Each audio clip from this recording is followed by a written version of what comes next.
중요한 면접이나 발표에서 혹은 협상을 할 때 예상치 못한 질문을 받아서 당황했던 경험 한 번쯤 있으시죠? 저는 한 10년도 더 된 얘기지만 면접을 보러 갔는데 준비하지 못한 질문을 받아서 정말 당황했던 경험이 있었어요. 그리고 면접 결과도 좋지 않았었죠. 그때 제가 정말 디테일하게 준비를 해야 되겠구나 라는 것을 깨닫게 된 계기가 되어주기도 했습니다. 이렇게 어떤 중요한 자리에서 예상치 못했던 준비하지 못한 질문을 받았을 때는 당황할 수는 있지만 유연하게 대처해 나가는 것이 중요합니다. 즉시 완벽한 대답을 하지 못하더라도 신뢰를 잃지 않는 방법 3가지를 알려드리도록 하겠습니다. 첫 번째, 질문을 다시 확인하면서 시간을 벌기입니다. 질문을 정확하게 이해했는지 확인을 하면서 생각할 시간을 확보하는 방법입니다. 일단 이렇게 대답하시는 거예요.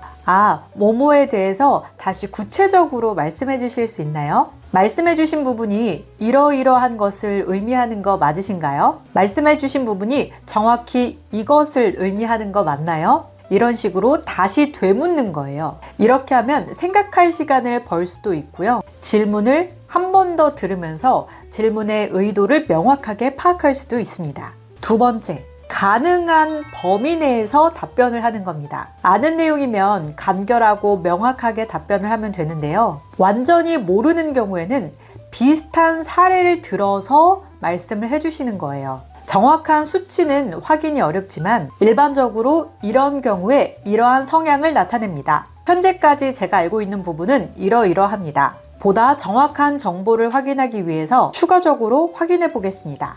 이렇게 얘기하시는 거예요. 비슷한 사례로 이런 사례가 있습니다. 이 사례를 들어본다면 이러이러한 방향을 생각해 볼 수 있을 것 같습니다. 정확한 데이터는 없지만 일반적으로 이러이러한 방법을 사용하곤 합니다. 이런 식으로 가능한 범위 안에서 비슷한 사례를 들어서 답변을 해주시면 됩니다. 만약 해결이 어려운 경우에는 솔직하게 인정하시고요. 대안을 제시해 주시는 것도 좋아요. 이 부분은 제가 더 알아볼 필요가 있어서 발표 이후에 자료를 다시 한번 정리해서 공유해 드려도 될까요?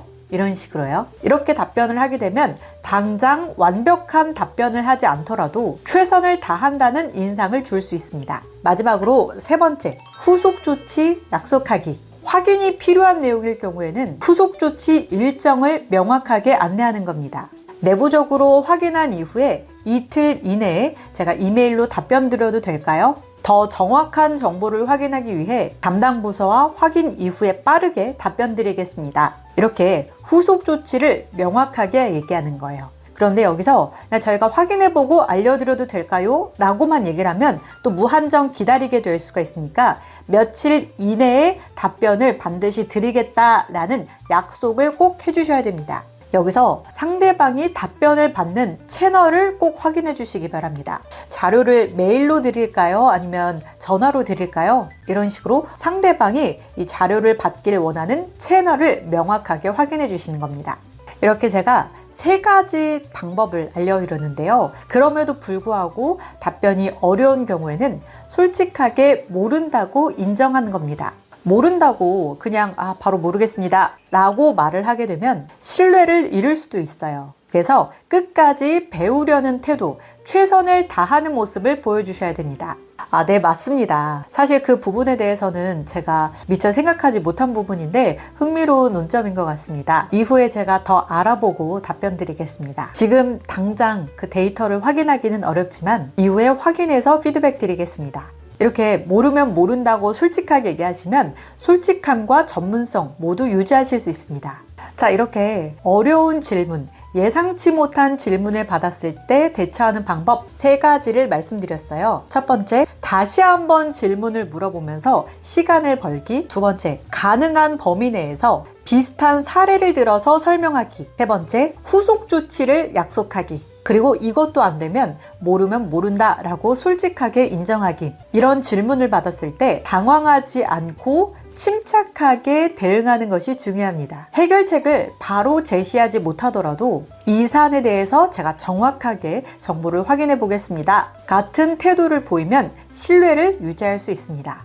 그리고 상대방의 성향에 따라서 감정적인 표현을 쓸 수도 있지만 이성적인 사람일 경우에는 논리적인 근거와 함께 후속 조치를 하는 것이 더 효과적인 경우도 있습니다.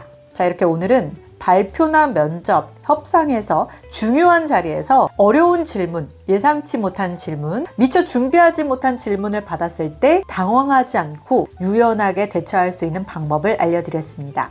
지피지기면 백전백승이다 라는 말이 있습니다. 항상 이런 자리에서는 어떤 질문을 받을지 모르기 때문에 꼼꼼하게 디테일하게 예상 질문도 답변을 준비를 해야 된다라는 점 이걸 꼭 기억해 주시길 바랍니다. 제 영상이 마음에 드셨다면 구독, 좋아요, 댓글, 알림 설정 부탁드립니다. 감사합니다.